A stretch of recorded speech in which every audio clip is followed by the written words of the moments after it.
자, 여러분, 이걸 읽기 전에 착각하지 말아야 했겠습니다.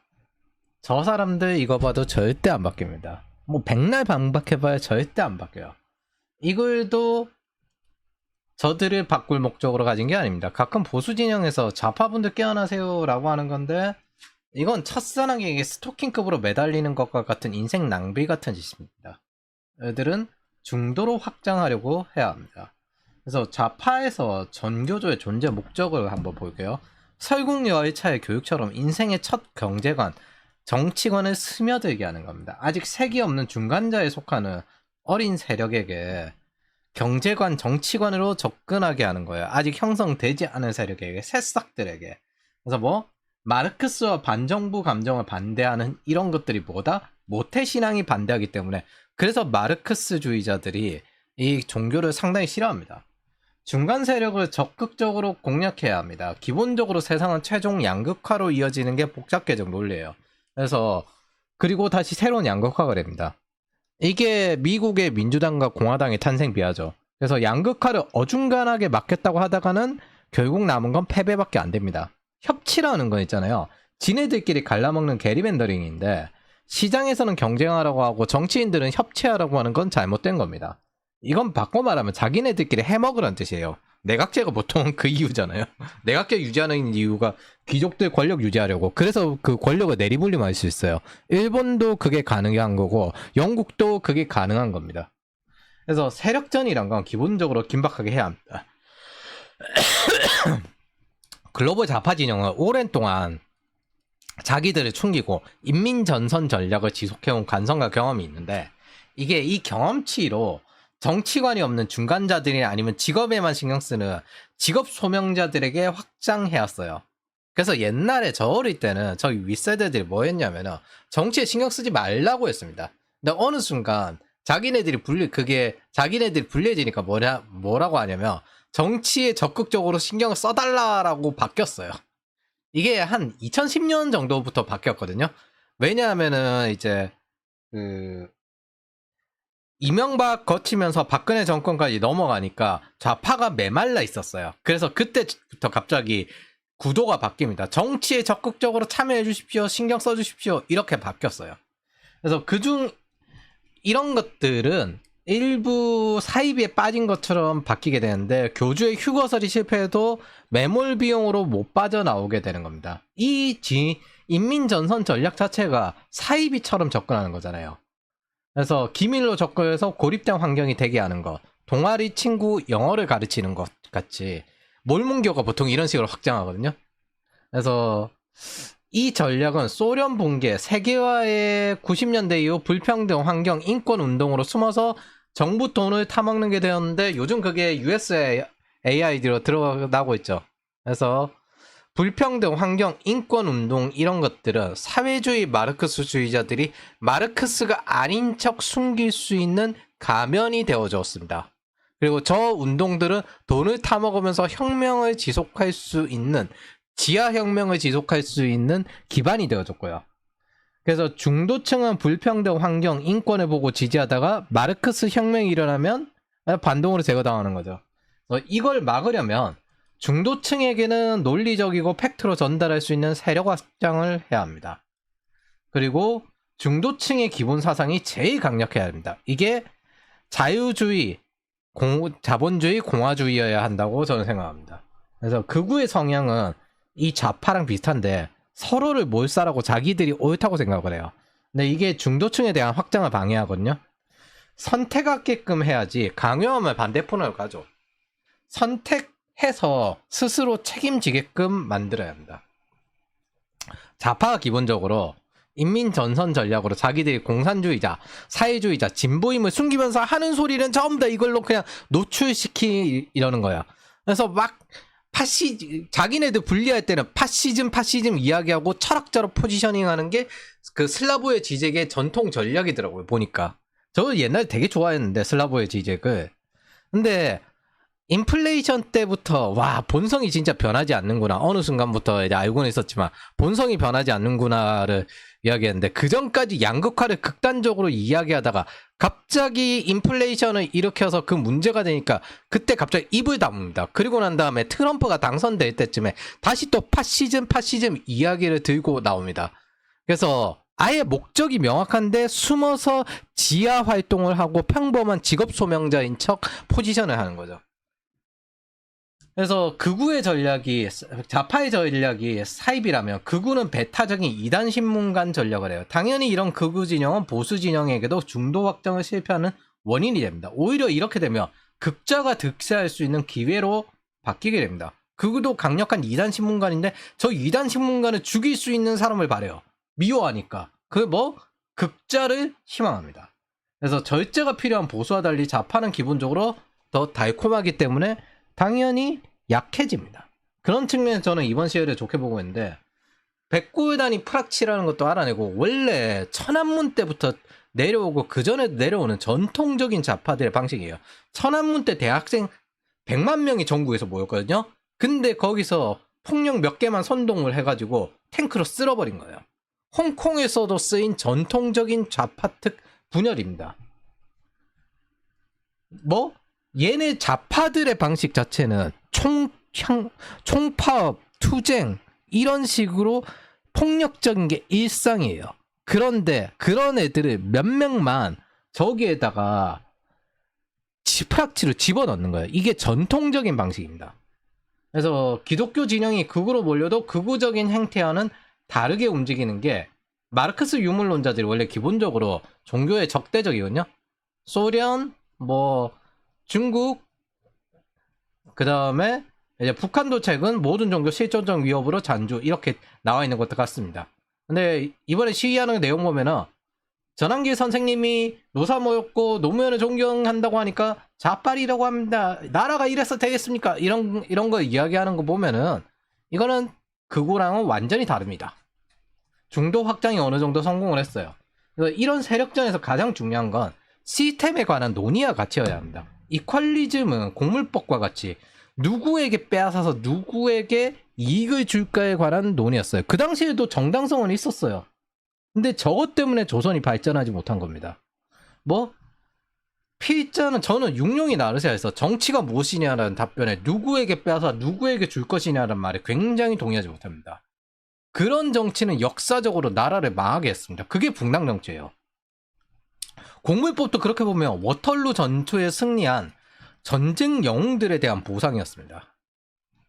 정치에서 가장 중요한 논의는 대한민국 시스템에 관한 논의, 이 시스템에 관한 논의여야 합니다. 붕당 정치와 서구 정치의 가장 큰 차이는 붕당 정치는 각 진영의 이익 위주였는데 서구 정치는 시스템에 관한 논의로 넘어갔거든요. 다만 이제 실패하면 처참하게 죽어요. 서구 정치는.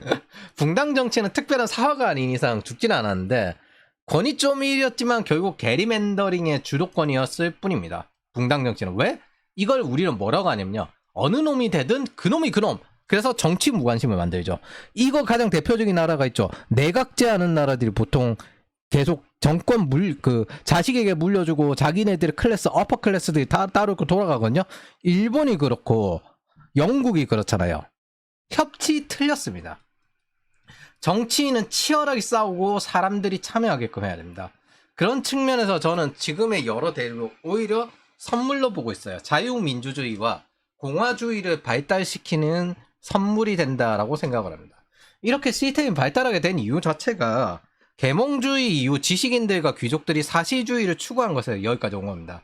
그래서 현실을 탐사하여 사실을 전달하고 통계를 내고 그래서 해결책으로 정치를 제안하는 것. 그게 나이팅게일이 간호학의 선두주자하는 것도 처음에 위생의 개념에 대해서 통계를 내고 사망률을 줄이고 군인에게 실제 경험을 해서 전장 경험으로 그렇게 나오는 겁니다. 그래서 그리고 국부론도 그런 거고요. 그래서 이걸 일종의 노블리스 오블리주로 여겼기 때문입니다. 국부론 도덕감정론도 거기서 비롯돼요. 직접적으로 돕는 게 아니라 도우면서 그대로 거기에 시스템이 이렇게 되어야 되겠다 제안까지 하는 겁니다. 그래서 사회 사실주의와 사회 비판은 사회 시스템에 대한 논의에서 발달했고 이게 결국 상업과 엔지니어, 자유무역으로 확장되었고 자유무역과 자본주의 그리고 대중선거 시스템까지 지금까지 넘어오게 된 거예요. 그래서 그 반대 혁명주의자들 있죠. 이건 뭐 뒤집어 엎어야 된다. 체제를 전복해야 된다. 이것은 혁명 혹은 현장 권력 장악을 통해서 이루어져야 된다. 라고 주장하는 게 NLPDR이고 현 X세대와 86세대들인데 자기들 이론을 추종하면서 교리는 숨기죠. 이게 인민전선 전략입니다.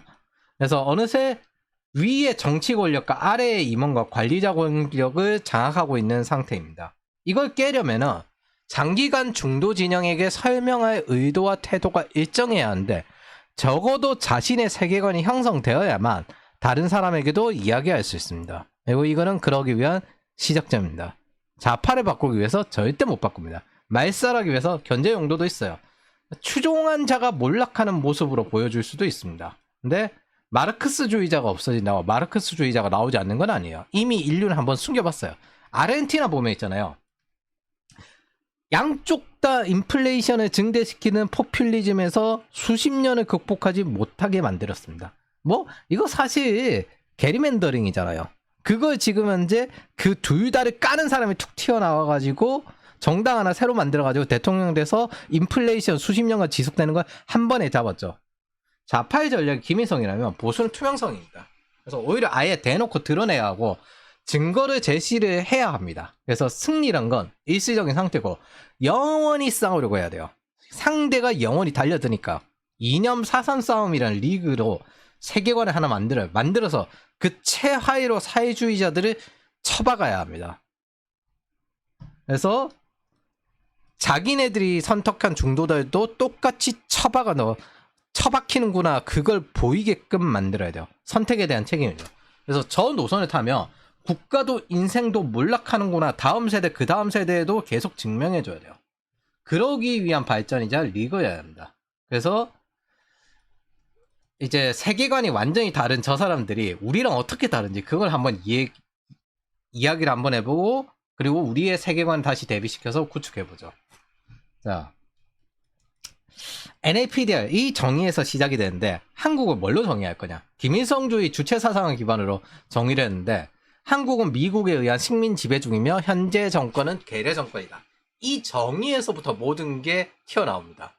한국 사회의 정의. 그래서 이 정의를 기반으로 민족 해방에 집중했으면 NA, 계급 투쟁에 집중했으면 필입니다. 전략의 차이야. 혁명 전략의 차이. 둘 다 이 끝에 R이 레볼루션, 혁명을 위한 거거든요. 그래서 세계관이란 건 정의에서 시작이 되고 거기에 이어져 전략이 나옵니다. 이 전략을 혁명 전략, 즉 레닌주의, 마오주의, 김일성주의, 스탈린주의로 넘어가는 거예요. 그래서 이 책을 이제 이걸 기반으로 하면 이해할 수 있게 됩니다. 이재명의 책에 나오는 친일 세력, 메가드의 점령군, 6.25 때 항복했어요. 사드 철수, 재벌 해체는 모두 여기서 시작이 되는 거예요. 한국은 미국에 의해서 식민 지배되고 있다고 여기는 겁니다. 한국은 미국에 의한 식민 지배 중이니까 지배 중이고 그 시작은 친일 세력과 메가드의 점령군으로 도움을 받은 이승만이 괴뢰 정권을 세운 거다. 이 증거로 한국에는 미국이 있다. 미군이 있다. 따라서 해방이 필요하다. 6.25는 그것을 위한 해방 전쟁이고 미국이 모두 기획한 것이고 북한은 해방을 위해서 왔다. 그러니까 6.25 때 항복했어야 했다. 뭐 해방시키러 오는 해방군을 거부한 거다. 사드는 미국의 식민 지배 증거 중 하나다. 그리고 재벌은 미국의 금융 지원을 받은 친미 봉건 영주다. 이들은 친일 세력이다. 따라서 한국은 반봉건주의다. 뭐 요렇게 쭉 이어지는 개소리인데 여기서 점령군이란 거 뭐 한국은 식민 지배되고 있고 그 메가드의 점령국가 그 자국 내에 있는 친일 세력이 합작해서 세운 거다. 이승만 때 있잖아요. 그 일본 국제 조약도 무시하고 일본은 우선 그냥 막 납포하고 부수고 그랬거든요. 일본이랑 사이 엄청 안 좋았어요. 그리고 이승만은 대마도 내놓으라고 했어요. 이승만 대통령은 6.25 때 항복했어야 했다. 뭐 6.25 때 해방전쟁이 났는데 해방군을 받아들이지 않았다. 낮은 단계 연방제 이게 북한이 제안하는 이제 방식이거든요. 낮은 단계 연방제를 통한 이제 통일. 이거 사실 그 적화 통일하기 쉽도록 최대한 만들려는 거잖아요. 북한이 주장하는 이유가 미군 철수해도 된다. 철수시키려고 하는 거죠. 사드는 어떤 수를 쓰더라도 처리해야 한다. 재벌을 해체 제거해서 전 국민이 이들 주식을 나눠 갖자. 뭐? 예, 전형적인 사회주의 마르크스주의죠. 재벌 해체에 정치 생명을 걸겠다. 이것도 뭐 친일로 몰아가야죠. 이거 사실 파시스트랑 똑같아요. 민족주의 노선이기 때문에. 그래서 두 가지 사례를 봅시다. 동덕여대와 황현필이라는 역사 유튜버. 뭐만 하면 친일파로 갖다 몰고요. 민주동덕. 거소투표가 저거 어디서 하는 거냐면 북한에서도 하지만 기본적으로 중국 인민회의에서 하는 겁니다. 그래서 시진핑이 이렇게 해요. 반대하시는 분 손 들어보세요. 이런 식으로 해요. 인민민주주의죠. 얘네들의 민주는 인민민주주의, 프롤레탈리아 독재죠. 그리고 친일파, 민족해방이라는 기반으로 보는 겁니다. 이 프레임은 자신들의 반대를 친일파로 몰아가고 거수투표하면서 민주주의를 훼손한다는 방식으로 자주 해온 프레임 방식입니다. 그래서 교묘하게 공산주의자, 사회주의자로는 자신들의 꼬리표를 받지 않길 바래요. 딱 봐도 저는 있잖아요. 동덕여대 저거 시위한 애들 딱 보면 NL계예요. 하는 소리가 딱 NL계 사상을 다 들어가 있습니다. 그래서 자신들의 꼬리표를 줄 수 있으나 빨갱이랑 꼬리표를 받지 않게 바라는 게 저들의 전통적인 인민전선 전략이고, 얘네들도 탄핵 찬성 집회에 나와가지고 이야기하잖아요. 그러니까 딱 빨갱이, 공산주의자, 사회주의자. 이걸 절대 자기들에게 이야기하지 말라는 겁니다. 그러나 자신들은 뭐 어떻게든 꼬리표로 몰아붙여요. 그래서 인민전선 전략은 일상적이고 교묘합니다. 계급투쟁을 멈추고 중도층에 확장하기 위한 전략인 것이기 때문입니다. 그러나 뭐 계급투쟁은 과연 멈출 수 있을까? 쟤네들 전통적으로 하는 방식이 이제 처음에는 착취자 뭐 계급투쟁에 대한 이제 공격 대상으로 이야기하다가 이제 그게 안 되니까 그 다음 단계로 넘어가죠. 요즘 나온 방식이 이제 혐오. 자기들이 하면 혁명이고요. 다른 사람이 하면 혐오라고 이야기하는 방식이 자기들 방식으로 요즘 꼬리표를 바꾼 겁니다. 황현필의 정의도 여기서 나오는 거예요. 뭐 처음에 이 사람은 자기가 진보인 척 안 했어요. 근데 중도자인 척 했어요. 근데 6.25는 미국이 전부 기획, 각본, 뭐 연출 다 했다. 그러다가 이제 한 6개월 정도 쉬고 난 다음에 이번에 돌아와서 이제 나는 진보주의자다 제대로 이 척을 하는 거죠. 다 들켰으니까. 근데 적어도 이 NFPDR의 개소리 같은데 직관으로 이야기하지 말고 왜 개소리인지 이걸 증명할 수 있는 것, 그 진실이 무엇인지 실제 현실을 이야기할 수 있는 것, 이게 중요합니다. 그래야 저거 개소리야 왜? 라고 하면 말해줄 수 있으니까. 그걸 제가 설명하려는 게 이 컨텐츠의 목적입니다. 자, 그러면 이제 순서대로 들어가 보도록 하겠습니다. 서론이 좀 길었습니다. 근데 제 서론이 원래 길잖아요. 상황부터 시작을 하는 거니까.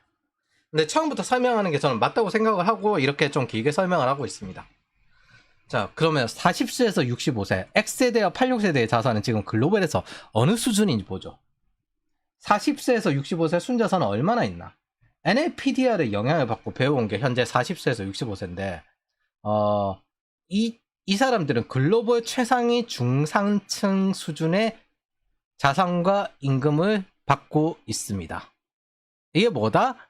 바꿔 일하면 중상층, 어퍼 클래스가 2% 내외의 이제 거의 최상류층을 뜻하거든요. 그 밑에를 뭐라고 하냐면 어퍼 미들 클래스라고 해요. 그 어퍼 미들 클래스, 상위 15% 이상에 들어가는 클래스들이 이 사람들입니다. 글로벌에서.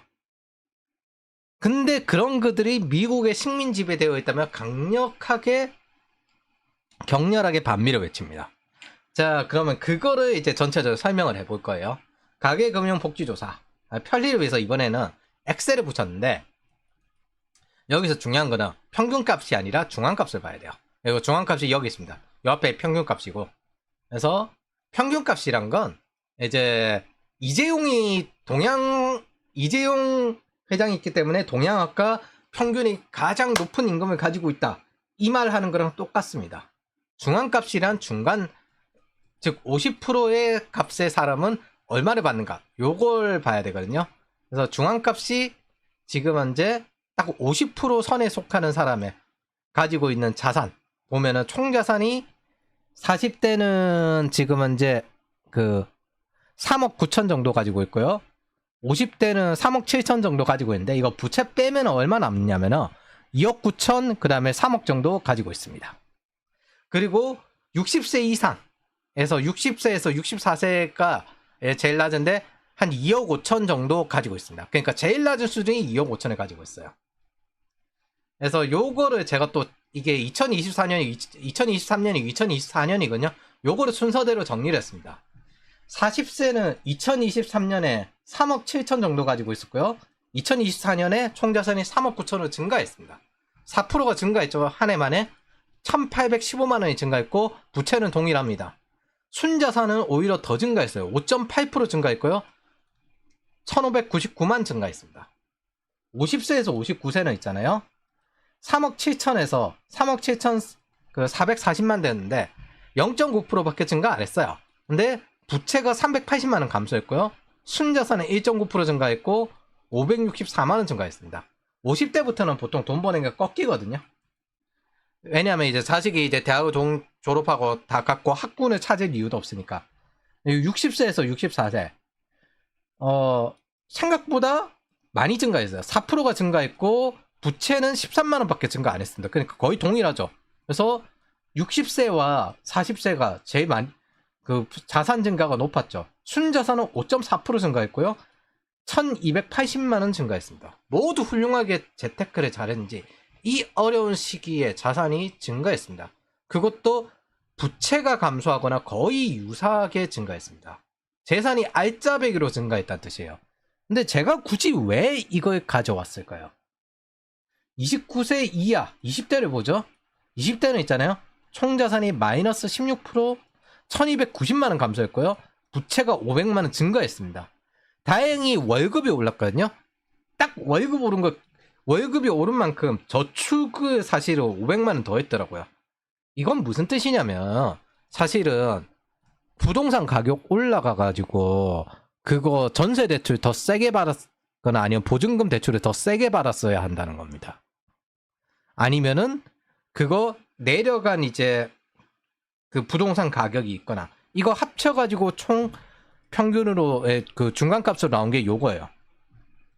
그리고 30세, 39세 이제 드디어 이제 30대를 넘었죠. 이제 이 세대는 집을 어느 정도 연끌을 했던 그 대가가 나오기 때문에 그래서 이거 둘 다 특징이 있어요. 요 윗세대는 부동산 보유 비율이 증가했는데 요쪽은 부동산 보유 비율이 감소했어요. 이게 제일 큰 특징입니다. 뭐 연끌했던 거 토해낸다는 뜻이잖아요. 그래서 마이너스 5% 윗세대는 4%씩 증가해서 순자산이 5.8%씩 증가했는데 30대는 있잖아요. 마이너스 10% 순자산이 감소했습니다. 1889만 원 감소했어요. 여기는 월급이 계속 떨어졌다가 겨우 이제 500만 원 올랐거든요. 그래가지고 증가한 거고 20대의 순자산이 증가한 건 그나마 다행이에요. 근데 그만큼 부채 증가하고 총자산은 감소했는데 실저축이 늘었습니다. 그게 20대는. 근데 반면 30대는 총자산 줄어들었고 부채도 증가하고 순자산도 감소한 최악의 한 해 순자산이 10% 감소했습니다. 그래서 예상하기에 결혼했다고 성급하게 연끌한 부동산 토해낸 걸로 보여요. 부동산 보유 비율이 50.2%에서 줄었거든요. 근데 다른 세대들은 변동이 거의 없고 오히려 60대는 증가했어요. 부동산 보유 비율이. 근데 30대는 연끌한 거 토해낸 걸로 보입니다. 2% 정도 줄어준 거 보니까 전체적으로.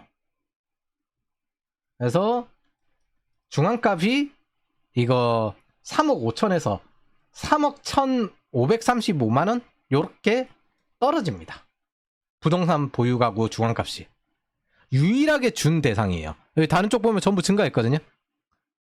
유일하게 20대 30대만 감소했습니다. 다른 쪽 윗세대는 전부 증가했는데 청년 세대는 자산도 줄었고 부채도 증가했습니다.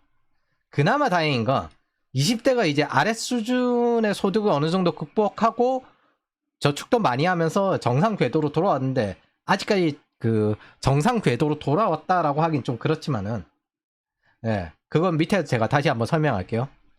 그래서 지금 현재 돈 번 세대들 그리고 돈 잃은 세대들 이렇게 청년과 중년이 갈리고 있습니다.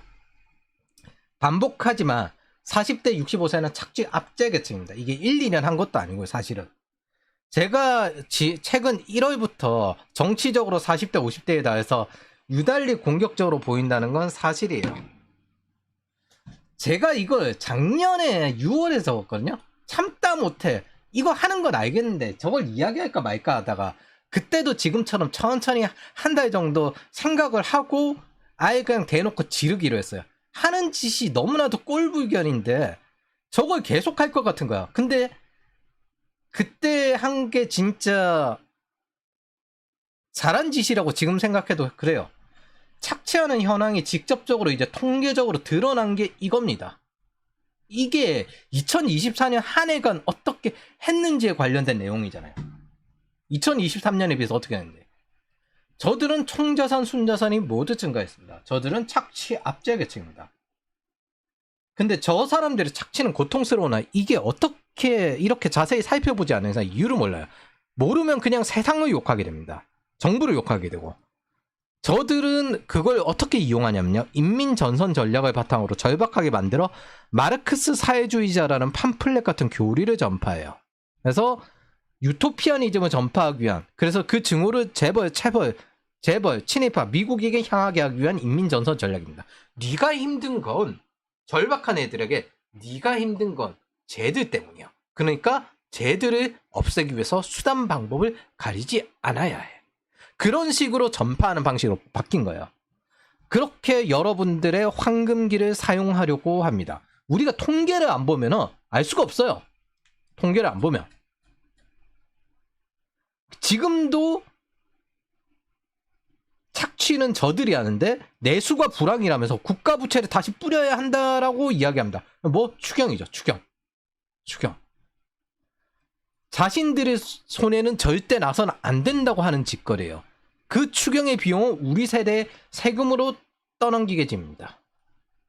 이거 뭐 30대가 이 꼬라지가 났는데도 불구하고 30대 소비는 왜 안 하냐? 이런 식으로 접근하는 겁니다. 사실 유흥이란 건 20, 30대 소비고 40대, 50대 소비는 교육과 그 다음에 집에 관련된 꾸미는 거 관련된 주택 관련 대출이 대부분이거든요. 그래서 자영업이 죽는다, 큰일 났다, 그래서 내수가 죽었다, 서비스업 이렇게 죽으면 안 된다 라고 하는 게 지금 저 추경인 겁니다. 왜 30대, 20대가 소비를 안 하냐? 자, 제가 동의하지 못하는 게 있습니다. 인스타그램 이후부터 사람들이 서로 비교 심리를 가지고 있다? 틀렸습니다. 좌파 문화가 확대되면 좌파들의 특징이 서로를 비교하는 거예요. 키우는 자, 여기 많습니다. 이거 한번 보시면 50대의 경우 12억 5천 정도가 상위 10%예요. 6억 정도를 갖고 있으면 상위 한 30% 기준이 될 텐데도 나는 못 살아라고 생각하시는 분 6억 정도 가지고 있는데도 나는 못 살아라고 생각하시는 분들이 되게 많죠. 마르크스주의자는 기본적으로 나르시즘이 센 비교 문화를 가질 수밖에 없습니다. 마르크스의 경제학은 국유화와 소비예요. 그런데 내 소비가 부족하면 부족할수록 상대와 비교가 돼요. 그리고 나는 이 유물을 가지고 있지 않기 때문에 그만큼 상대보다 뭔가 정체성적으로 부족한, 그래서 그걸 유물적으로 직접적으로 받아들입니다. 그래서 마르크스주의자는 소비를 굉장히 중요시하고 절제하지 않는 소비를 상당히 많이 하고 그걸 가지고 과시를 많이 해요. 이 유물론 자체가 원조가 프랑스예요. 그래서 프랑스를 유럽의 중국이라고 하는데 마인드는 사실 비슷하긴 해요. 그리고 프랑스에는 대부분 1위 기업들이 명품 기업들이죠. 그래서 50% 상위 30%가 6억 정도 가지고 있는데 나는 못 산다고 생각한다고 합니다. 인스타그램이 세계를 망쳤다고요? 아닙니다. SNS가 나오기 전에 신자파들은 이미 그렇게 살았습니다. 원래 그렇게 살았어요. 원래 계급투쟁하는 사람들이만큼 계급투쟁하는 사람들이 계급주의자가 있는 건 없습니다. 이 사람들은 집단주의이기 때문에 위계를 중시하고 그만큼 비교 문화가 일상화되어 있습니다. 그게 SNS로 드러난 것 뿐이에요. 그저 숨겼던 게 드러났을 뿐입니다. 대표적으로 저 사람들이 자기네들이 선하고 우월한 데 구는 선민의식을 보십시오. 정작 일은 안 해요. 그게 일상입니다. 우리는 X세대, 86세대의 학력 차별 문화, 자산 비교 문화에서 그게 드러난 걸 본 것 뿐입니다. 노인 세대는 자꾸 생각해보냐. 80년대에 처절하게 중동을 갔었어요. 식량 위기 시기에 갔으니까. 거기서 뭘 비교를 해요, 솔직히. 와, 나 어릴 때 이랬는데 세상 좋아졌다. 이 말만 계속하는 거지. 그래서 감성이 이해가 안 되는 거야. 내가 태어났을 때는 그런 시대가 아니었으니까. 중동에 가서 똑같이 저렇게 가짜 노동하면서 살 수 있었을 것 같습니까? 노인 세대는 지금도 저축해요. 완전히 현재와 다른 문화입니다.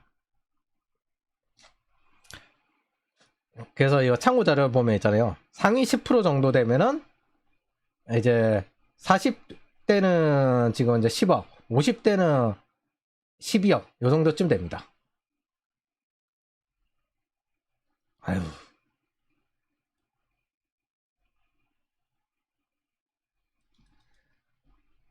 자, 45세에서 65세 자산의 글로벌과 비교를 해봅시다. UBS 글로벌 웨스 리포트 2024년 버전인데, 제가 이거 쓱 가져왔는데, 이 자료는 글로벌 자산의 92.2%를 포함합니다. 무슨 뜻이다?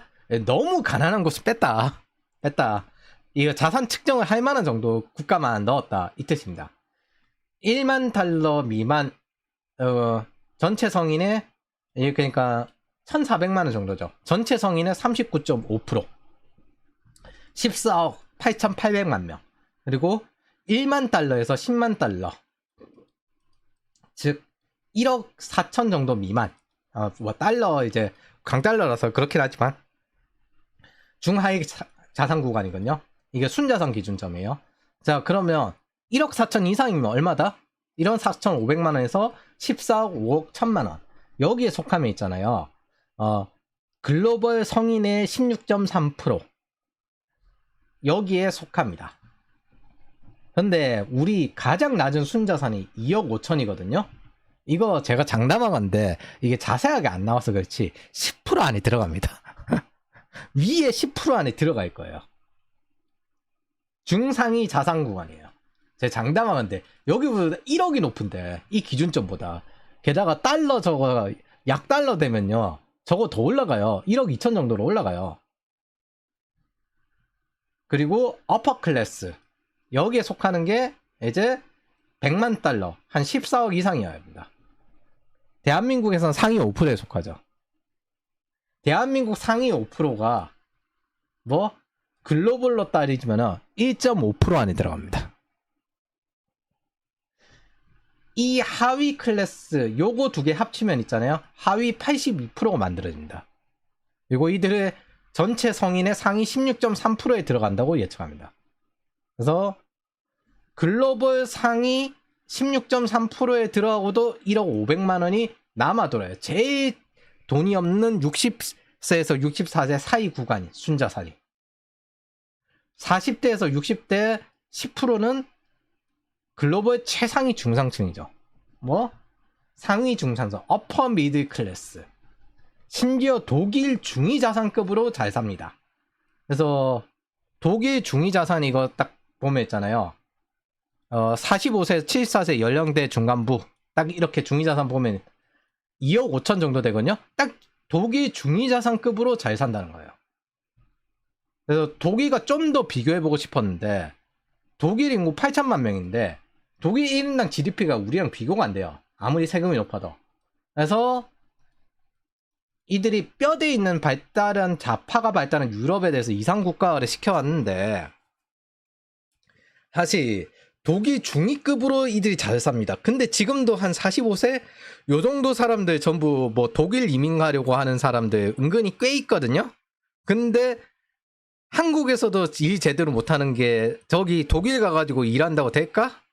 여러분들 그 이민 가서 그 살려고 하는 거 이민 가서 잘 산다는 거는 의미가 없습니다. 일하러 가는 거지. 저기에 더 큰 역동성이 있고 새로운 성장 기회가 있고 그 다음에 저기에 고점이 높아서 그렇게 간다면 모르겠는데 단순히 이민 가서 잘 산다 이런 생각을 할 거라면은 한국에서 부업을 몇 개 더 떼십시오.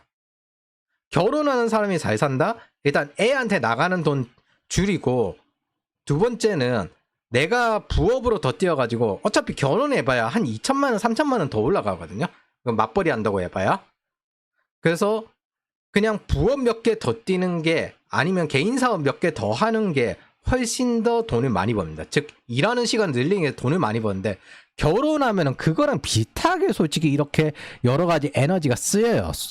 상식적으로 생각을 해봐도. 다른 영역의 것인 것입니다. 뭐 가족의 귀의를 하는 영역이죠. 두 번째, 평균 임금은 당연히 중위값보다 높으니까 평균 임금으로만 봐도 뭐 의료 평균 임금 1억입니다. 1억대. 그러니까 뭐 여기 솔직히 우리보다 잘 산다고 해야 되는지 개인적으로 따지면 그 생각 되게 많이 해요. 근데 사실 이거 남는 실수령 따지면요 한국이 더 많이 남아요. 그래서 어떤 분이 댓글로 저기 정의한 게 있는데, 그래서 독일 개발자들이 지금 탈출하고 있다. 근데 독일 개발자의 실제 수익은 기대에 못 미친다. 이런 거 쭉 됐습니다. 이거는 이미 한 작년 초쯤부터 이미 나왔어요. 그래서 전체적인 중위임금은 여기서 볼 수 있는데, 제가 또 이제 비교를 했죠. 그래서 월급으로 보면은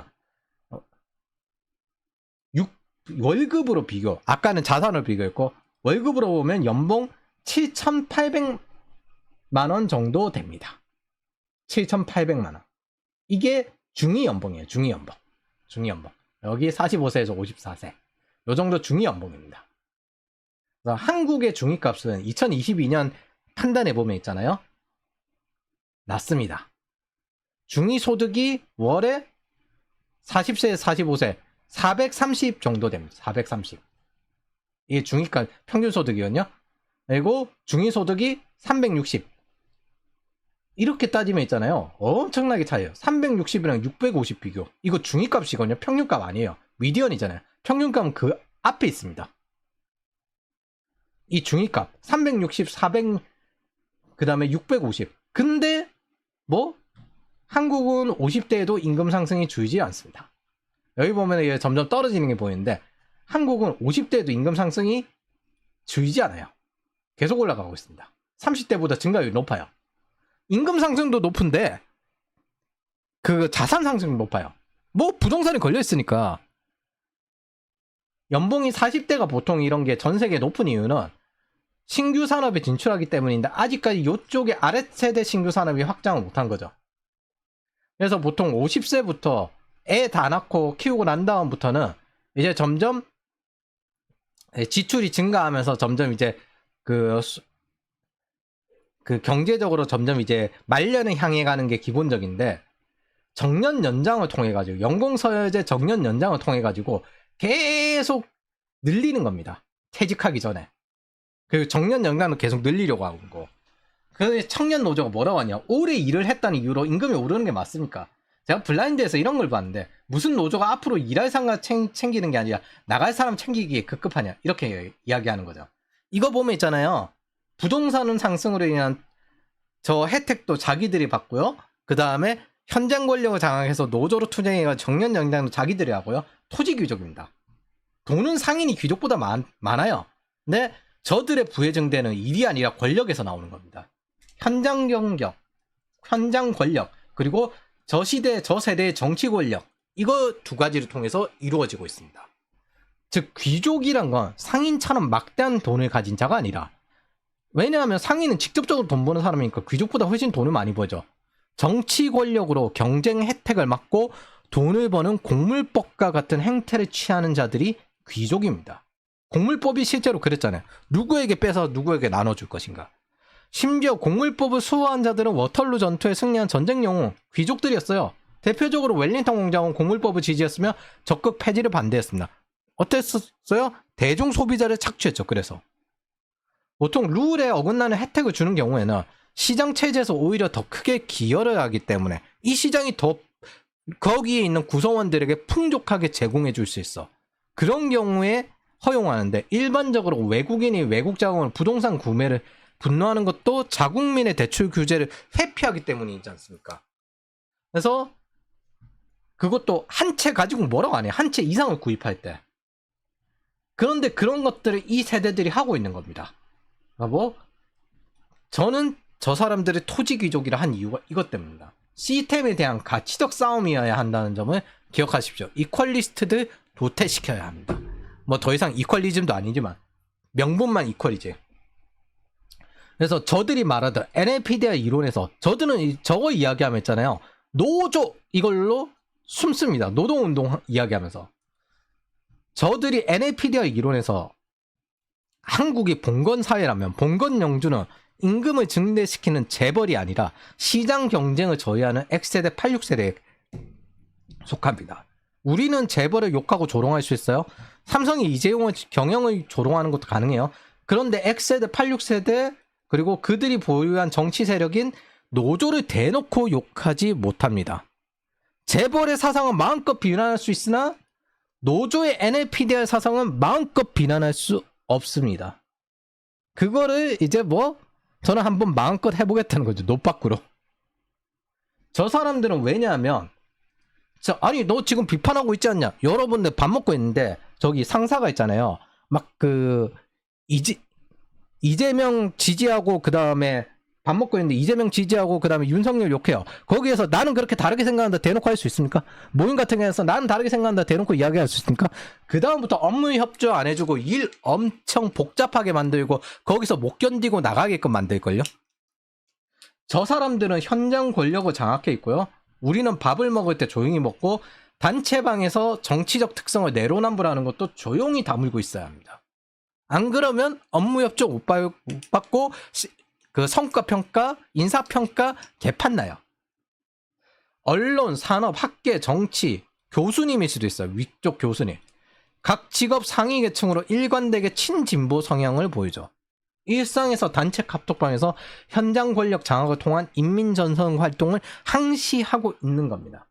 여러분들의 황금기를 착취하면서. 근데 중요한 건 있잖아요.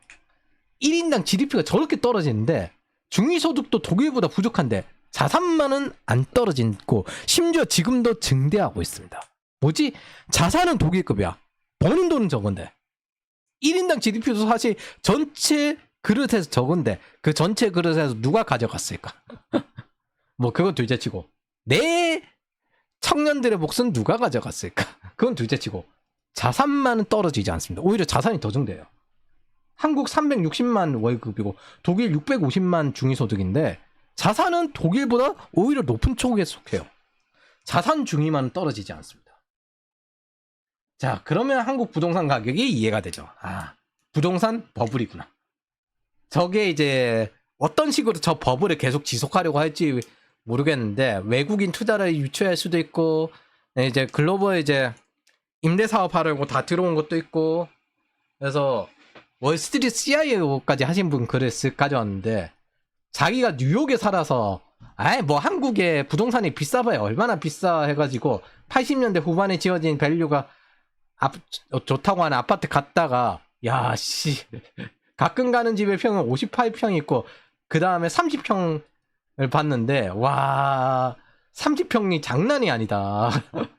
50평대는 아예 현금을 끌어올 수 없는 가격대고 30평은 현금을 끌어와가지고 쉽게 말하면 대출을 받아가지고 살 수 있을 만한 가격대다. 월스트리트 CIO 하신 분이 이 말을 하십니다. 와 이걸 어떻게 사지? 그래서 시장에 대한 배움과 이해 자기가 직접 경험을 해보시니까 와 장난 아니구나를 깨달으신 거죠. 이게 전형적으로 마르크스주의자들이 유물을 좋아해요. 유물론. 그래서 유물론적 현상입니다. 그리고 과도한 케인즈, 일본이나 마르크스주의식 부채를 뿌렸으니까 사람들은 투자 자산으로 유물을 택한 거죠. 이러한 폭등 현상이 건설이 제일 고용이 많거든요. 서비스업이나 관광업도 고용이 많아서 보통 확대하는 경향이 있습니다. 그리고 요거 경제를 메인으로 돌리는 게 요거 경제에 좀 많이 의존하는 게 현대의 케인즈나 마르크스주의식입니다. 그래서 이러한 폭등 현상 서유럽, 스페인, 아르헨티나 요런 것들이 뭐 이 유물론적 현상으로 폭등을 했죠. 돈 뿌리고 그 다음에 사람들의 선호는 금융이 아니라 뭐다? 부동산. 그래서 부동산이 가치 저장 자산, 구매력을 유지하는 금 같은 자산이 아니라 월세 상승 대비하는 이런 게 아니라 단기 투자 자산, 에이씨, 오타, 씨. 이거 또 찾아서 고치려면 힘든데. 그래서 단기 투자 자산으로 생긴 현상입니다. 이러한 이거에 대해서는 경제편에 대해서 제가 이야기하는데 쉽게 말하면은 저 대출을 다 갚을 생각 없이 대출을 떠넘기겠다는 거죠. 팔아서. 그래서 저는 2030년 정도까지 주요 특정 지역, 서울 전체가 아니라 서울 특정 지역의 부동산은 계속 오를 걸로 예상을 해요. 근데 하지만 그 외 주거 지역, 특히 아파트는 오르기 어렵다고 생각합니다. 특정 지역의 아파트는 오르겠죠. 근데 그 외 특정 지역 외의 서울의 아파트는 오르기 어렵다고 봐요. 하급지를 받은 청년 세대들이 판 것도 있지만 하급지 받아서 떨어진 것도 있잖아요. 오히려 판 것보다 하급지 받아 떨어진 게 더 많을 거예요. 하급지는 더 떨어질 가능성이 높습니다. 단 월세는 가치 저장 자산으로 지속적 상승을 할 수도 있고 글로벌 자금도 들어갔기 때문에 조심하는 게 좋을 거예요. 제가 이거 쓱 캡처를 가져왔는데 여기 인스타그램에서 가져온 거거든요. 자, 여러분 이 숫자가 1학년이거든요. 서울초등학교 1학년 학생수, 이 숫자가 과연 저 부동산을 받아내 줄 수 있을까요? 소득도 못 쫓아가겠지만 저 부동산 받아내 줄 수 있을까요? 저 초등학생 숫자가 과연 부동산을 받을 수 있을까? 부동산 붕괴를 두려워해서 무차별 난민 이민 받는다고 하면 뭐 캐나다 스웨덴 꼴 나는 거고요. 깽 뭐 이런 거 서울에도 다 퍼지는 거고. 그래서 이제 한번 제대로 가봅시다. 1990년대 한국의 중위소득은 92만 원이었습니다. 이때가 지금보다 중산층이 더 많았어요. 자, 현대 기준으로 하면 1인 중위소득 220만 원이거든요. 자, 요때 뭐 전문직들 임금 이게 1,000원 단위이기 때문에 이제 67만 원, 25만 원 뭐 이렇게 월급을 받는 거예요. 근데 중요한 거는 뭐 한국의 중산층 90년대보다 삶의 질이 악화됐다. 2015년에 그 이야기 하는데 저 때 중요한 건 그게 아닙니다. 평균 보증금이 900만 원이었습니다. 평균 전세 보증금. 즉 월급의 10배 하던 때가 있었습니다. 지금으로 따지면 1인 가구 중위소득이 220만 원 월급이니 평균 전세 보증금이 2200만 원인 겁니다. 중위가 아니라 평균. 평균이 중위보다 높잖아요. 그래서 저들은 유소년기를 보냈거나 태어난 1970년대 한국은 북한보다 못 살던 사회며 아직 기아가 있던 시대인데 거기서 자라가지고 이제 기아 예견돼서 20대를 겪으니까 뭐라고 해요? 이제 이전 시대는 이제 독재다. 그리고 자기네들의 반정부 활동하죠. 그래가지고 제가 또 이것도 가져왔습니다. 일단 1990년대 1인당 GDP인데 PPP를 보는 게 좀 더 구매력을 보는 게 정확합니다. 여기서부터요. 2024년 여기까지 쭉 올라왔습니다. 요때는 그냥 개도국 중에 잘 사는 개도국이었거든요. 네, 여기까지 쭉 올라왔습니다. 이제 웬만한 선진국보다는 구매력이 높은 수준까지 올라왔어요. 그래서 IMF 예측 데이터까지 포함되어 있는데 예측 데이터에 속하는 2024년 이후 데이터는 제외되었습니다. 해외여행이 호황인 거 보십시오. 우리는 높은 구매력을 가지고 있는 국가입니다. 인구 5천만 이상의 국가 중에 5위에 속해요. 이게 저들의 이론을 부숴버리는 가장 큰 근거가 됩니다. 이 구매력 증대가. 그 이전에 더 심했죠. 자, 현실 근거 없이 욕하면 사이비 같이 저 사람들처럼 행동을 취하게 되고 같은 구조라면 세뇌에 쉽게 넘어가게 됩니다. 재벌 탓하고 자본주의 탓을 알아. 이걸로 금방 바꿀 수 있잖아요. 그래서 NA계가 똑같은 구조를 가지고 그냥 대체를 시켜버린 거예요. 이승만으로. 그래서 힘들게 만들어서 절박함을 이용해야 하는데 그래야 인민전선 전략을 지속할 수 있는데 저들의 명제가 맞다고 이제부터 정의를 하고 한번 시작을 해봅시다. 한국은 미국과 미국의 금융투자를 받은 재벌의 식민징배가 되어 있다. 그렇기 때문에 이들은 노동소득을 착취하고 있다라고 이어지고 있거든요. 그게 계급투쟁의 근거잖아요. 자, 북한과 이들이 주장하는 이 NAPDR이 주장하는 식민지배라는 이유는 한국의 미군이 주둔하고 있기 때문이었는데 요거는 독일이 훨씬 더 많고요. 일본이 훨씬 더 많고요. 심지어 이 동맹도 있잖아요. 이승만이 미국을 억지로 동맹 맺게 했습니다. 왜냐하면 그 당시에 방어 전선에 한국이 있지 않았어요. 일본까지였어요. 그래서 6.25도 참전 안 하려고 했는데 뭐라고 협박했냐면 너네 안 오면은 여기 미국인 다 죽인다. 그렇게 했습니다. 그래서 가설이 한국은 미국과 식민 지배되어 있고 이들은 노동소득이 착취하고 있다는 가설이 맞다면은 우리는 그 식민 지배를 한다는 본국인 미국보다 높은 의료 보장 그리고 더 훌륭한 인프라와 치안을 보장받고 있습니다. 뉴욕 지하철 지금 하고 있는 게 미국에 제일 잘 사는 주잖아요. 뉴욕 지하철 저거 한국처럼 바꾸려고 하고 있습니다. 스크린도 착취하고 있으면 당연히 식민지보다 본국이 더 높은 의료와 인프라 치안이 보장되어야 하는데 오히려 한국식 인프라를 따라합니다. 자, 두 번째, 이들이 어린 시절 전편에 이야기했듯이 한국은 아직까지 기근이 있던 시기입니다. 70년 태어났으면은 요때 태어난 거잖아요. 북한은 초월하던 때. 근데 요때 아직까지 기근이 있던 시기입니다. 60년대는 더 심했겠죠.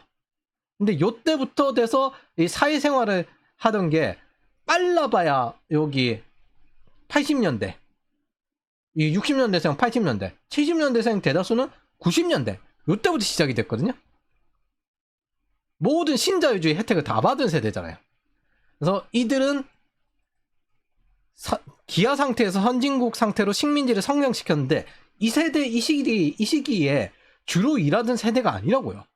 요 세대들은 68, 86, X, 86 세대랑 그 다음에 그 X 세대들은 게다가 심지어 수배 풀려가지고 언제 일을 본격적으로 시작을 했냐면 IMF 끝나고 난 다음에 2000년대 일을 본격적으로 시작을 했습니다.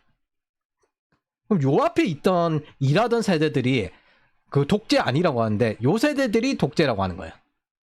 식민지라고 정의하면 글로벌 대한우파가 주장하는 식민지배 경제성장이 식민지배와 경제성장의 혜택이 되었다는 걸 증명하는 국가로 한국이 되어버립니다.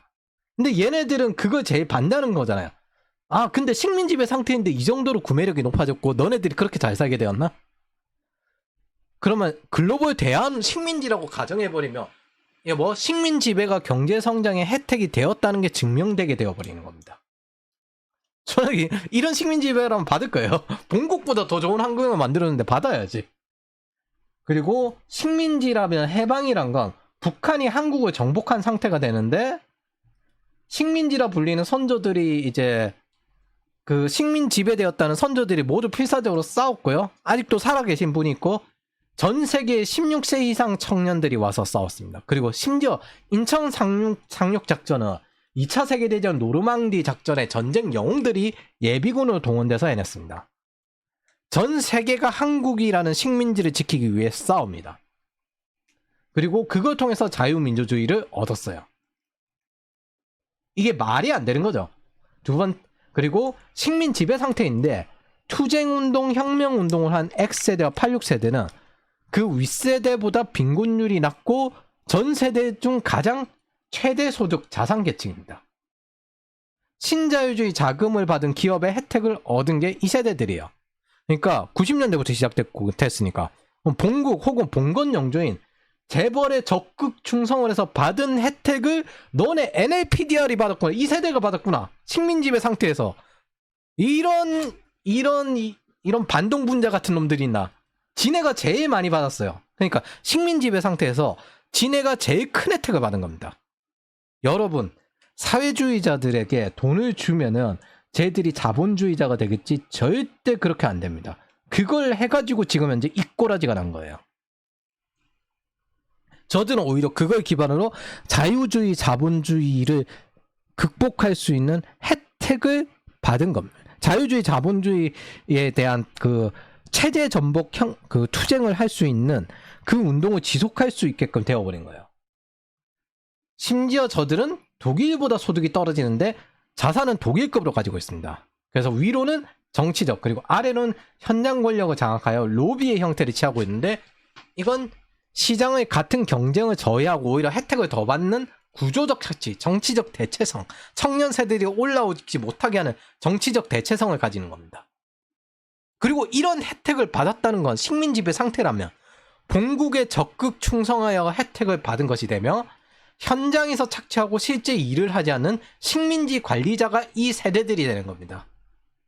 자, 식민지라 가정하면 이들은 식민지 관리자고 우리는 저들을 끌어내려가지고 목을 쳐야 합니다. 저들이 착취하고 있으니까요.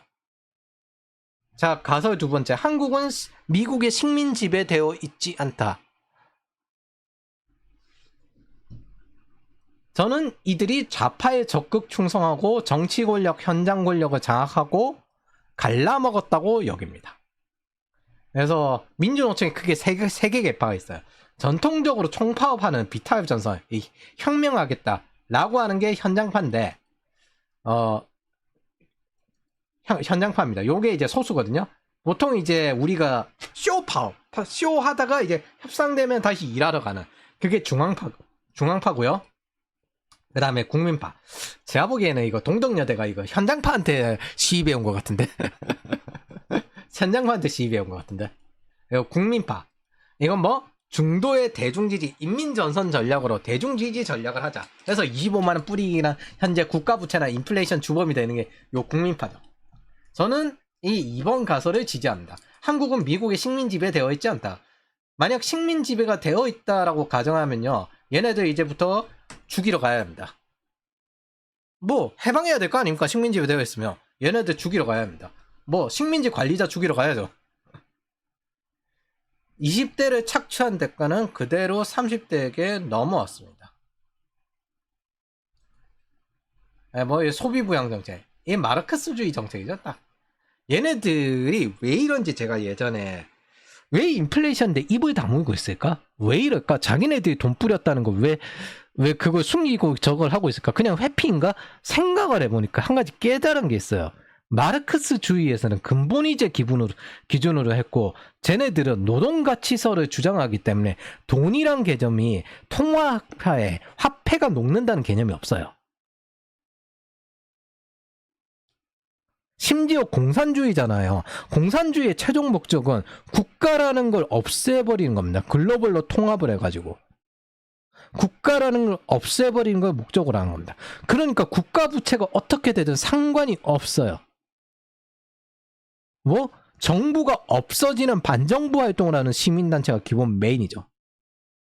그래서 국가라는 걸 없애버리는 게 공산주의고, 게다가 쟤들은 돈이 녹는다는 개념이 없어요. 마르크스주의를 추종하기 때문에 모든 돈의 가치는 노동에 의해서 생긴다. 가치는. 그리고 돈은 관념론적이다. 뭐 마르크스는 유물론이잖아. 그렇기 때문에 돈은 중요하지 않은 거다. 이렇게 접근하는 겁니다. 그래서 이게 제가 이전에 적었던 글들이죠. 그래서 저는 작년 글로벌 소비부양 정책을 비판하고 취업하는 학생들을 위해서 재무관리 강의까지 추가를 했는데, 요래서 안 돼가지고 결국엔 40대 50대가 저 착취 세대들이다, 압제 세대들이다, 아예 지른 겁니다. 노밖으로. 그게 지금까지 이어지고 있는 거고 더 심화되었습니다. 당연히 더 세게 착취하려고 해요. 제가 이렇게 안 하면 있잖아요, 취준생이 20대 그리고 좀 나이가 있으면 30 초반 이 학생들에게 무슨 비전을 줄 수 있습니까?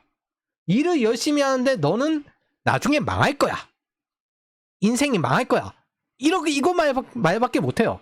최소한 제가 여기에서 돈을 받고 사는 사람이라면 이 현황을 이야기하고 전략으로도 계속 학생들에게 이야기를 하지만은 사회가 이렇게 문제가 있다라고 계속 말을 해야 되는 겁니다. 그래야 적어도 이 일을 한다는 자부심을 가질 수 있었을 것 같아요. 이 상태로 통계가 이어지면요, 이 사람들은, 이 청년 세대들은 아무 비전 없이 노동의욕을 상실할 것밖에 없습니다. 최근에 두바이에 있는 사람 이야기를 들었는데, 두바이에서 역동적이고 그 이야기하는 그 분위기가 뭐냐면은, 여기서 빌리어네어가 못 되면은 다른 곳에서도 못 된다, 이 도시에서가 제일 쉽다, 이런 역동성이 있고, 그걸 가지고 오히려 하루 종일 일을 할 수 있는 원동력이 되더라고요. 그걸 보면서 우리나라 헬조선이라면서 미래가 없다 라고 하고, 사실 그게 한국만의 문제가 아니고 스페인이라든지 포르투갈이라든지 뭐 여러 가지 유럽 국가에서 그 가지고 있는, 여기는 미래가 없다 라고 하는 청년 세대들이 가진 그 감정이 많이 느꼈습니다. 저는 예전에 20대의 명목소득이 떨어진 거에 대해서 심각하다는 비판했어요. 근데 그 차례가 이제 30대 자산 하락까지 왔어요. 20대 상황을 보면 있잖아요. 솔직히 이게 당연하죠. 30대 자산 순자산이 10%가 떨어졌고 20대는 명목소득이 그렇게 떨어졌는데 당연히 그거 2018년부터 이어져 내려온 건데 당연히 그러면은 디플레이션이 와야지. 근데 내수 불황이라고 다시 또 세금 떠넘기겠다고 국가부채 발행합니다. 추경하겠다고. 저는 디플레이션이 필요하다고 생각합니다. 그래야 경제 활성화를 위해서 저들을 끌어내리고 그리고 난 다음에 어떻게 국가가 바뀌지? 안 바뀐다? 그럼 죽어야죠. 인류 사이 이렇게 도태될 수 있거나 전례도 하나 생겨야 합니다. 도태될 거면 빨리 도태돼야지. 가구소득 중위값은 명목소득 2018년에 3,363만원 20대가 찍고요. 그 다음에 2022년이 되었어야 3,516만원으로 겨우 이전보다 좋아졌거든요. 그럼 2018년에서 2022년까지 얼마나 상승했느냐? 4년간 4% 임금이 상승합니다. 이 기간 동안 막대한 인플레이션과 월세 상승이 있었던 걸 생각하면 경악스럽습니다.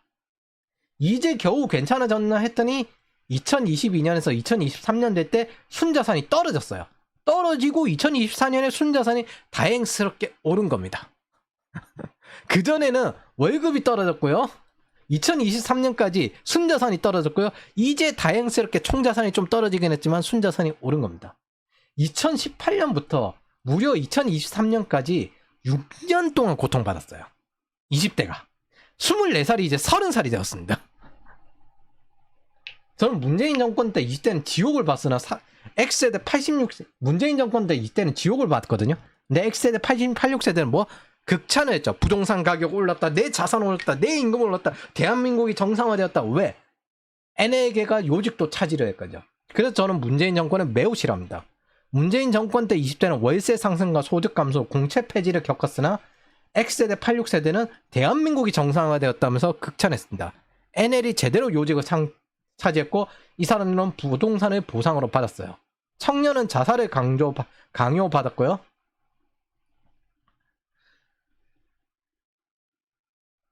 이 자살률 올라간 거 보이십니까? 빡! 그리고 2022년 6월 정도에 이제 정권이 바뀌었죠. 진짜?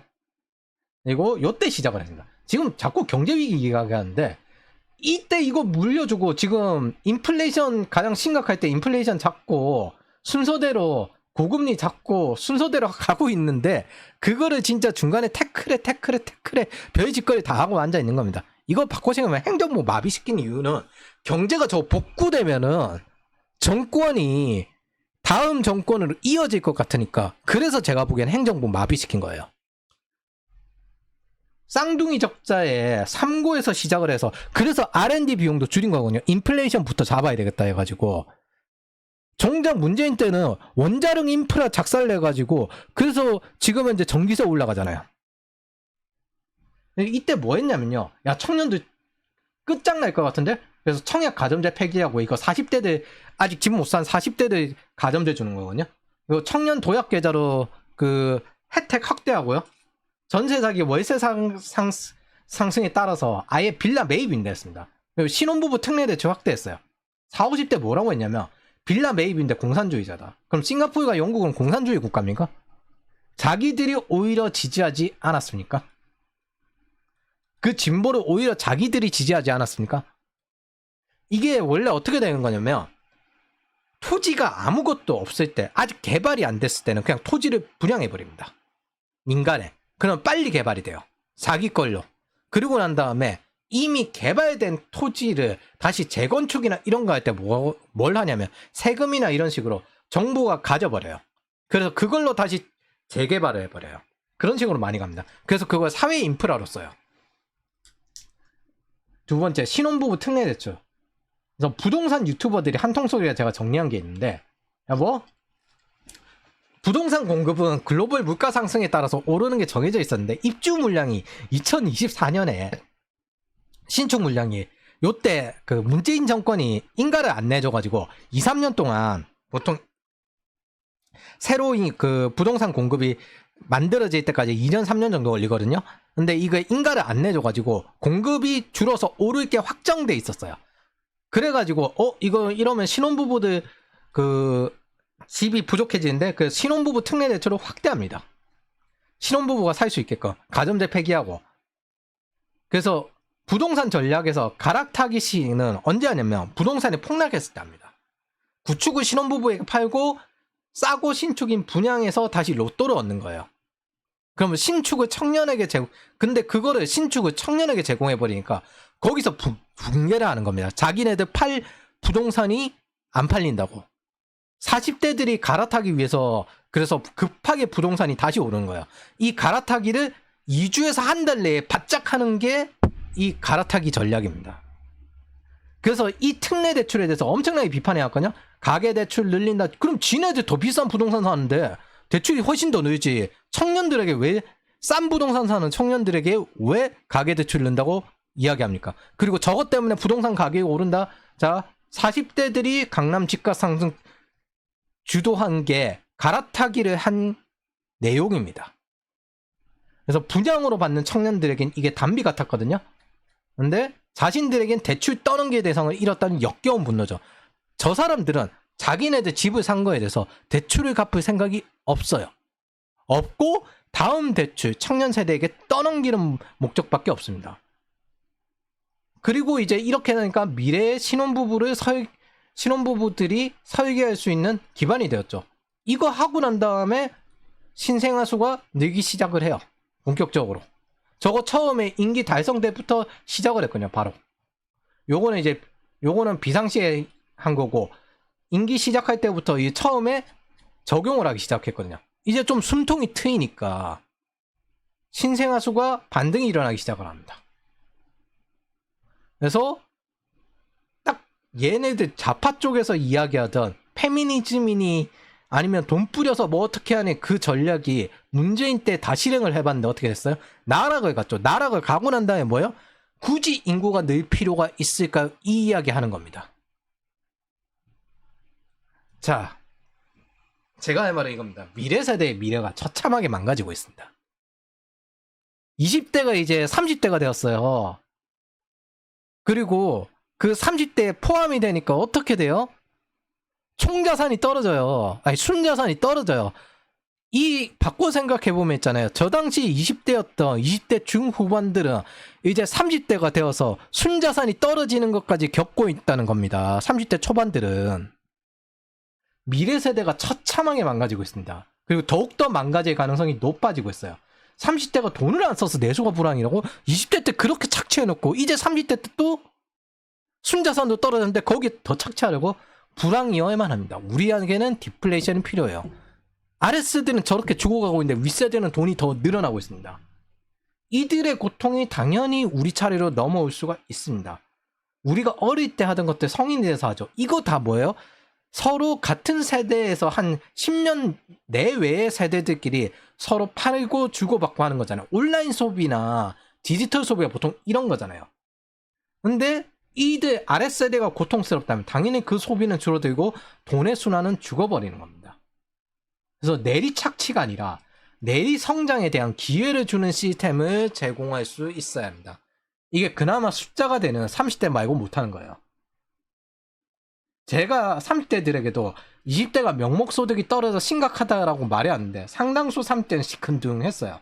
나 때는 아르바이트로 생존이 불가능했다. 이 말을 했습니다.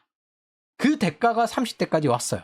아니 당연하게 저 시스템을 더 시장 성장을 따라갈 수 있는 그런 그 기회를 줄 수 있는 그런 시스템으로 가야 되는 건데 그 기회를 지금 현재 계속 죽이는 방향으로 가고 있는데도 그래도 나 때는 아르바이트로 생존이 불가능했다. 이렇게 이야기를 하는 겁니다. 그럼 똑같이 명목소득이 다 주면 되겠네. 그거나 절대 안 된다고 하는 거잖아요. 말하지만 자본주의는 발달하지 않으면 사회주의에게 무조건 질 수밖에 없습니다. 이건 뭐 성장하지 않으면 죽는 거예요. 린드 존슨이 막 돈을 뿌려내서 그때 인플레이션 때문에 신자파식 사회주의가 늘어났거든요. 그게 우리가 다시 또 신자파 뿌린 돈으로 DEI, 레디컬 페미니즘, 환경단체 그리고 MMT 인플레이션 이걸 지금 겪고 있는 겁니다. 20대는 원래 힘들어. 이건 뭐냐면은 새로운 사회에 나와가지고 그간에 이제 부모님에게 혜택을 받고 보호를 받다가 홀로서기를 해보려고 하니까 어려운 거거든요. 근데 너네들의 명목소득과 자산은 떨어져도 돼 라는 말과는 완전히 다른 겁니다. 이 말은 원래 이걸 통해서 이겨내면 인생의 자산이 되고 이겨나갈 수 있는 추진력이 되어 이렇게 세우기 위해서였습니다. 삶의 추진력을 위한 위로였는데 지금은 이제 명목소득이 떨어지고 미래를 보지 않는 상태에서 20대는 원래 힘들어 라고 하면 도대체 어떤 비전을 제시하고 목표를 제시할 수 있습니까? 뭐 죽기 싫으면 일하라고 해야 합니까? 하루 벌어 하루 먹고 살라고? 앞으로 더욱 나빠질 거라면 빨리 다른 길을 찾는 게 훨씬 나은 선택입니다. 도대체 이런 현상을 방지할 거면 통계를 왜 냅니까? 심지어 저 통계들이 뭐냐면 있잖아요.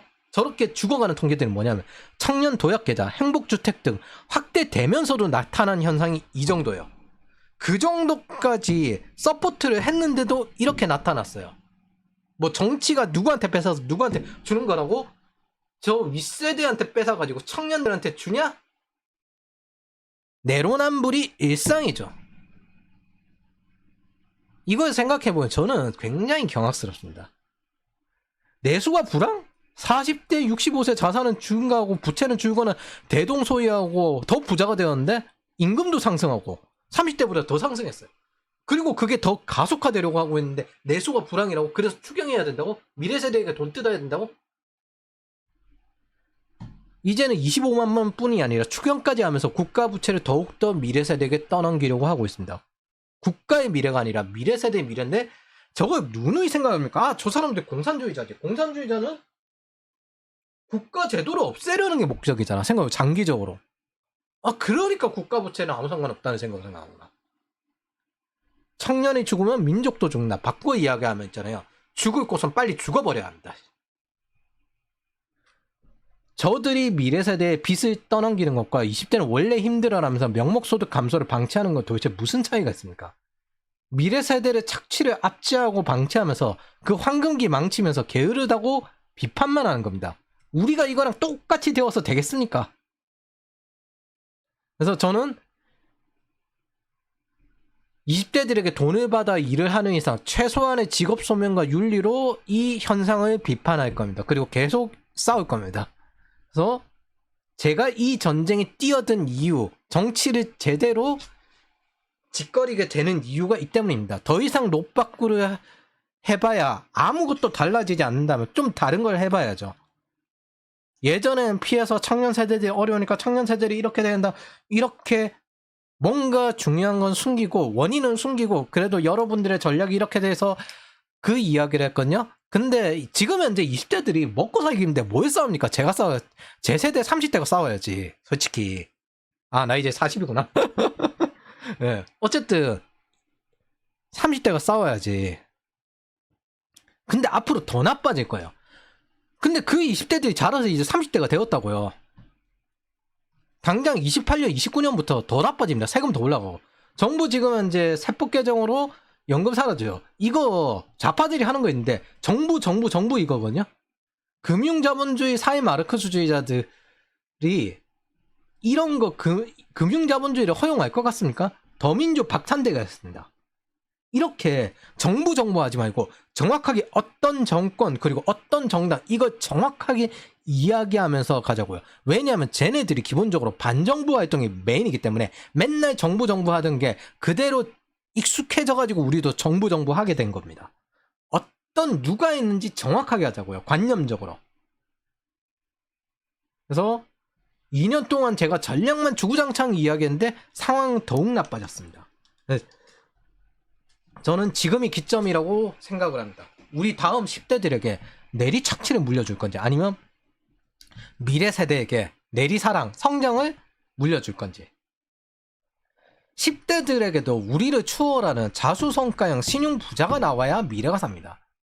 여러분들이 평생 하드워킹하기 어려워요. 실리콘밸리나 월스트리트 120시간 그거 평생 할 수 있는 사람 몇 명 없습니다. 그거 젊을 때는 할 수 있는 거예요. 근데 뭐 수능 치듯이 그렇게 10대 때. 그래서 윗세대는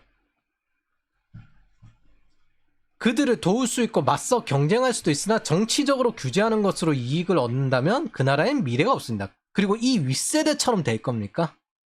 되면 이제 그 바로 윗세대까지 전달해서 순서대로 죽어갑니다.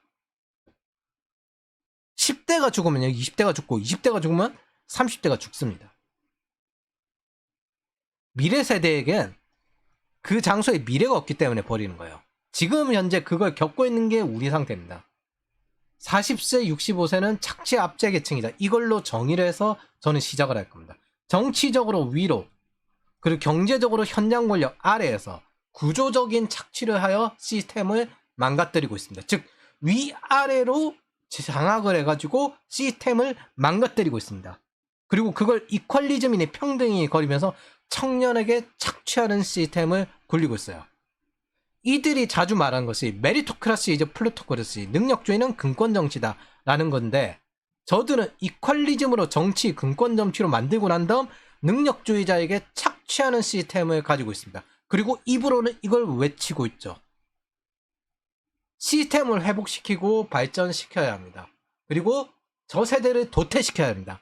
한국이 변하지 않는다면요, 인류를 위해서라도 한국은 도태되어야 합니다. 그때는 인류를 위해서 기여를 하는 것 뿐이죠. 자, 정리하자면 결국엔 이들은 착취 압제 계층이며, 저들의 이론대로 하자면 저들은 식민지 관리자가 됩니다.